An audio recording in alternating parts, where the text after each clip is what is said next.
Siksikan po ang mga dumaragsang pasahero sa mga provincial bus terminal tuwing may okasyon tulad na lang ng darating na undas. Kaya naman dinedevelop po ang isang website at mobile application kung saan pwedeng magpabook ng biyahe sa provincial bus sa pamamagitan lang ng internet. Balita natin ni Cedric Castillo. Magsesemana Santa, magpapasko, New Year at extra long weekend gaya ng nalalapit na undas. Asahan ng marinig muli at maranasan mismo ng maraming pasahero ang katagang di mahulugang karayom. May halos 3 linggo pang natitira sa buwan ng Oktubre, kaya naman ang bus terminal na ito sa Pasay, maaliwalas pa ang pila at daloy ng mga pasahero at sasakyan. Kaya nang matsyempohan naming nagpapabook pabikol ang pasaherong ito, ora mismong may ticket siyang nakuha. Hindi, nag-reserve na ako parang mamaya, mabilis. Pero same day lang, ano? Parehong... Hindi lang. Minsan nagkakapunuan din eh. Pero ngayong araw na to, hindi Hindi naman. Pero para sa mga nakatakdang bumiyahe ilang araw bago ang undas, asahan daw na hindi ganito kaswabe ang booking. Ngayon pa lang daw kasi, fully book na ang 6 na regular trips ng terminal papuntang Bicol sa bisperas ng undas, October 31. Nagdagdag na nga raw ng isang trip para sa araw na iyon. Yung extra bus namin na isang bus na lang, medyo kalahati na lang yung bakante.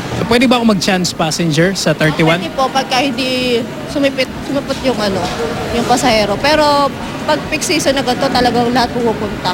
So yung October 30, mabilis na rin mapupuno yan? Sige. Tansya pa ng pamunuan ng terminal, hindi bababa sa 4 na extra trips ang ikakasan nila para sa inaasahang dagsa ng mga pasahero. Kaya payo nito sa mga commuter, agahan na ang pagpapabook.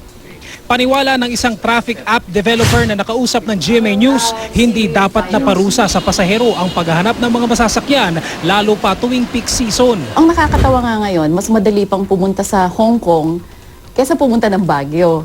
Kasi sa Hong Kong ngayon, punta ka lang online in 30 minutes. Meron ka ng ticket eh.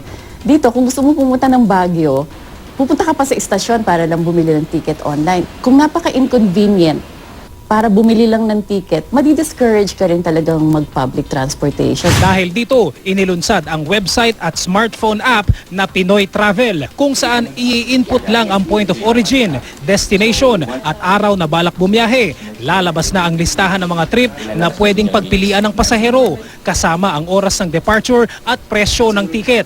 Sa ngayon, dinedevelop na rin daw ang app para dito na lamang at hindi na sa terminal kailangan magpabook at makapili ng seat number ang pasahero. It will be advantage kasi it will save time.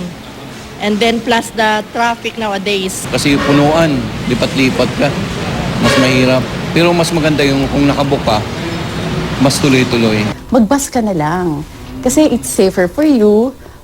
There will be lesser cars on the road. So lesser pollution din.